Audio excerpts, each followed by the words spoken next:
নমস্কার বন্ধুরা, জ্যোতি চ্যানেলে তোমাদের স্বাগত। তো আজকে আমি এনেছি নিরামিষ আলুর দম।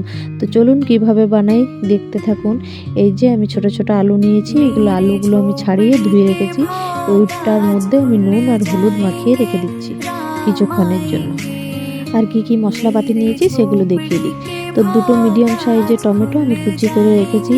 আর নিয়েছি মটরশুঁটি, 2 চামচ জিরে বাটা, 2 চামচ আদা বাটা, কাশ্মীরি লাল লঙ্কার গুঁড়ো 1 চামচ, স্বাদ মতো নুন, 1 চামচ হলুদ।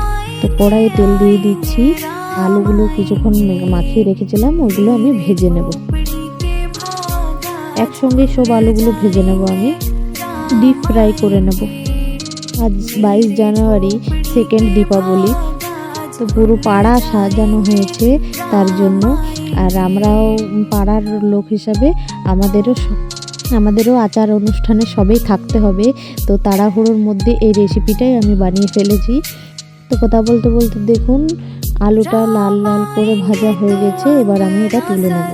তো তুলে নেওয়া হয়ে গেছে। আমি কড়াইয়ের মধ্যে আবার দিয়ে দিলাম তেল, আর দিয়ে দিচ্ছি 2টো তেজপাতা আর একটু গোটা জিরেগুলো ভাজা হয়ে গেলে আমি এর মধ্যে দিয়ে দিচ্ছি টমেটো কুচি।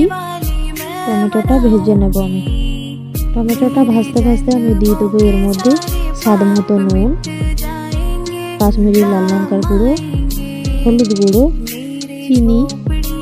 তারপর এটা ভালো করে নেড়ে চেড়ে যেই দেখবো এর কালারটা চলে এসেছে, তা আমি এর মধ্যে দিয়ে দেবো আদা লঙ্কা বাটা আর জিরে বাটাটাও।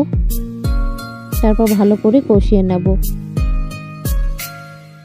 আমি কম আঁচ করে খানিকক্ষণ এটাকে কষে নেব। আর মশলা ধোয়া জলটা একটুখানি দিয়ে দেবো যেন তলায় ধরে না যায়। তারপর ভালো করে আরও খানিকক্ষণ কষে নেব আমি। আমার কষানো হয়ে গেছে, দেখুন তেল ছেড়ে এসেছে।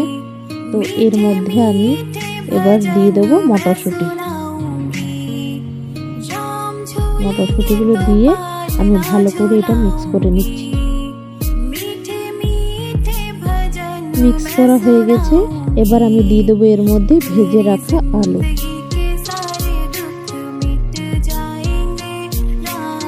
তারপরে এটাকেও ভালো করে আমি মিক্স করে নেব যেন আলুটা পুরোভাবে মিক্স হয়ে যায় এর মধ্যে, মশলার মধ্যে। তারপর এটা মিক্স করানো হয়ে গেছে। আমি এর মধ্যে দিয়ে দিচ্ছি জল। আমি এখানে 2 কাপের একটু বেশি জল দিয়েছি, কারণ আলুটা একটু সেদ্ধ হবে।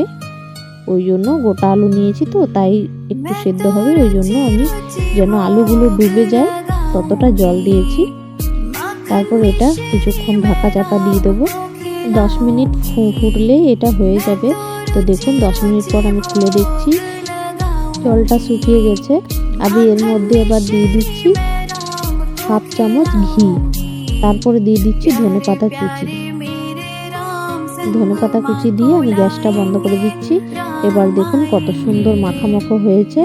তো আমি এবার আপনাদেরকে বাটির মধ্যে নিয়ে দেখাচ্ছি।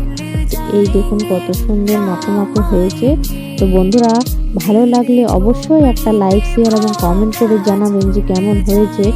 আর আমার চ্যানেলটিতে নতুন নতুন ভিডিও যারা দেখছেন তাদেরকে বলছি যে তারা একটা সাবস্ক্রাইব করে রেখে দেবেন আরও নতুন নতুন ভিডিও পাওয়ার জন্য। আর ভালো লাগলে অবশ্যই একটা লাইক, শেয়ার, কমেন্ট করে জানাবেন। তো আর এটাও বাড়িতে ট্রাই করে দেখবেন কেমন হয়েছে। তো বন্ধুরা, সবাই ভালো থেকো, সুস্থ থেকো এবং আমার নতুন নতুন ভিডিও দেখতে থেকো। টাটা।